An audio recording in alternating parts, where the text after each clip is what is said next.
വിഭാഗീയതയുടെയും അസത്യത്തിന്റെയും പ്രശ്നങ്ങളുടെയും പര്യായമാണ് മറുനാടൻ മലയാളി എന്ന് പറയുന്ന YouTube channel. ഒരുപാട് പ്രശ്നങ്ങളും പല വിധേനയുള്ള തെറ്റിദ്ധാരണകളും പരത്തുന്ന ഒരു ചാനൽ കൂടെയാണ് എന്നത് ഞാൻ പ്രത്യേകം പറഞ്ഞു തരേണ്ട ആവശ്യമില്ല.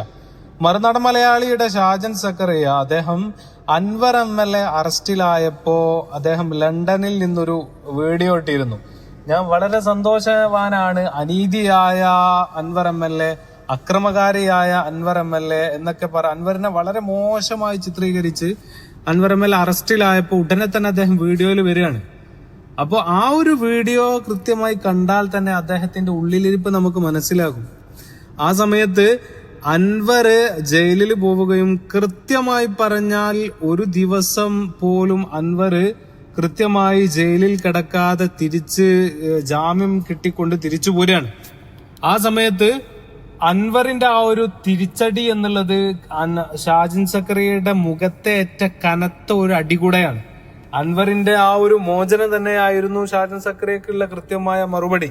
ഇനി അദ്ദേഹം പുറം ലോകം കാണില്ല എന്നും എനിക്ക് വളരെ സന്തോഷമായെന്നൊക്കെയുള്ള ഷാജൻ സക്കറിയയുടെ ആ മറുപടി ഇപ്പോൾ അദ്ദേഹം ഒരു വീഡിയോ കൂടി ലൈവിൽ വരണമെന്നാണ് സോഷ്യൽ മീഡിയകളിലൂടെയൊക്കെ ആളുകൾ പറഞ്ഞുകൊണ്ടിരിക്കുന്നത്.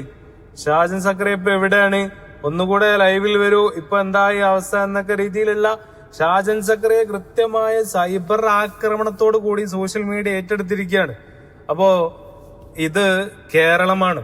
PV അൻവർ MLA എന്ന് പറയുന്നത് കമ്മ്യൂണിസ്റ്റ് ചതി മനസ്സിലാക്കി നേരിന്റെ രാഷ്ട്രീയത്തിലേക്ക് കടന്നു വന്നിട്ടുള്ള ഒരു നേതാവാണ്. അദ്ദേഹത്തിന്റെ കൂടെ ജനലക്ഷങ്ങൾ അദ്ദേഹത്തിന്റെ പിന്നാലെ ഉണ്ട് എന്നുള്ളതാണ്. UDF കൃത്യമായി അൻവറിന് ജനപിന്തുണ നൽകി കഴിഞ്ഞു. അൻവറിന് പിന്തുണ നൽകി കഴിഞ്ഞിട്ടുള്ള ഒരു പാർട്ടി കൂടെയാണ് UDF. അപ്പോ UDF എന്ന് പറയുന്ന വലിയൊരു ശക്തി അൻവറിന്റെ പിന്നാലെ ഉണ്ടാകുമ്പോ ഷാജൻ സക്കറിയ അല്പമെങ്കിലും ആലോചിക്കാമായിരുന്നു. ഇവിടെ നീതിയുണ്ട്, ഇവിടെ കോടതിയുണ്ട് എന്നുള്ളത്, ഇവിടെ കൃത്യമായ ഇത് ഇന്ത്യയാണ്, ജനാധിപത്യ ഇന്ത്യയാണെന്ന് അൻവറിനെ കുറിച്ച് ഷാജൻ സക്കറിയ പറയുമ്പോൾ ആലോചിക്കേണ്ടിയിരുന്നു എന്നാണ് ഈ അവസ്ഥയിൽ തോന്നി പോകുന്നത്.